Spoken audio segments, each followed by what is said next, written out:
Bonjour et bienvenue sur la chaîne L'Actu du Théa. Pour moi, de signer une telle résolution, c'est de l'antisémitisme. Donc ceux qui l'ont signé sont des antisémites.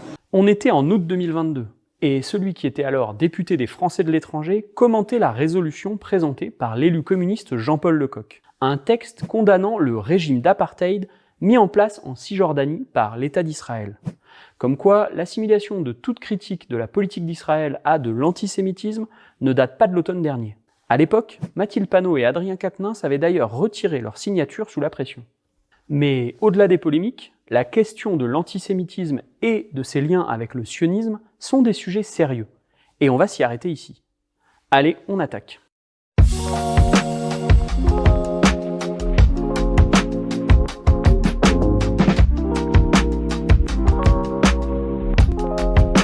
Commençons par tordre le cou à une idée reçue.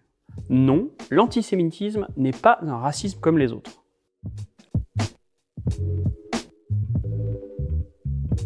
Le racisme classique en Occident, contre noirs, arabes, asiatiques, est une essentialisation de catégories héritières des populations colonisées et asservies, la plupart du temps pauvres. À gauche, on a donc une facilité à le débusquer pour ce qu'il est, un auxiliaire des capitalistes contre les classes laborieuses. Diviser pour briser les solidarités et exploiter toujours plus. Non seulement les populations directement victimes de racisme, mais au bout du compte aussi tous les travailleurs. On en avait parlé ici. En clair, le meilleur moyen de casser la concurrence entre travailleurs, ce n'est pas de créer des sous-catégories sans droits, mais au contraire de défendre les mêmes droits pour toutes et tous. Les clichés racistes sur les juifs sont largement différents.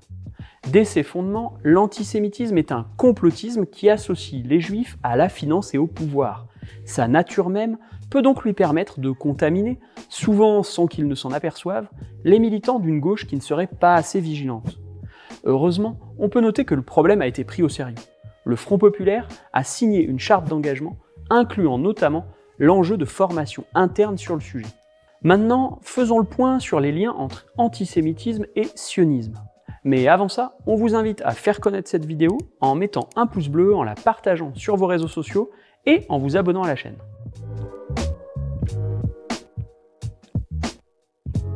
Depuis 2016, une ONG pro-israélienne mène une offensive politique pour faire adopter une nouvelle définition de l'antisémitisme, assimilant toute critique du projet sioniste à ce dernier. Mais le sionisme, c'est quoi ? Que s'est-il passé exactement ? Venez voir. C'est l'idée de fonder un foyer national juif, un État juif en terre d'Israël-Palestine. Quand la résolution 181 votée par les Nations Unies en 1947 entérine officiellement la création d'Israël, le sionisme juif a déjà plus d'une cinquantaine d'années. Le mouvement émerge au XIXe siècle en Europe centrale et orientale, dans un contexte conjoint d'aspiration nationale des peuples et de persécution des juifs. Puis, il se structure à partir de 1897 avec l'objectif d'encourager l'émigration des populations juives vers la Palestine, alors colonie britannique. Les Britanniques qui reconnaissent pour la première fois le projet en 1917 dans une déclaration signée Lord Balfour, secrétaire d'État aux Affaires étrangères et antisémite notoire. Hey yo, what the fuck ? Et oui, si on reformule, l'idée d'expulser tous les juifs vers le Moyen-Orient, c'est pas spécialement progressiste. Pas étonnant alors que les premiers à l'avoir eu soient des antisémites.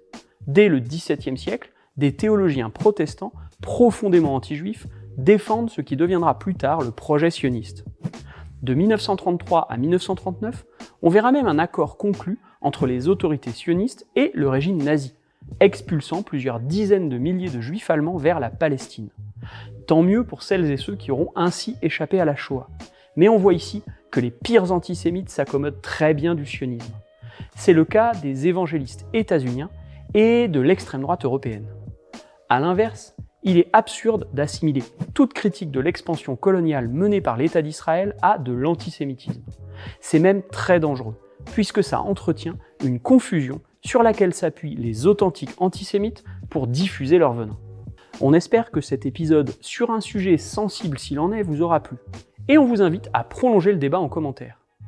Si vous souhaitez en savoir plus sur les perspectives progressistes pour la paix en Israël-Palestine, on vous invite à découvrir notre vidéo sur Marwan Barghouti, le Nelson Mandela palestinien. Et on en profite pour vous annoncer qu'on accueillera l'avocat Arié Halimi le vendredi 25 octobre en Isère, pour un temps d'échange sur son dernier livre, Juifs français de gauche dans le désordre. Plus d'infos sur nos réseaux sociaux. À très bientôt.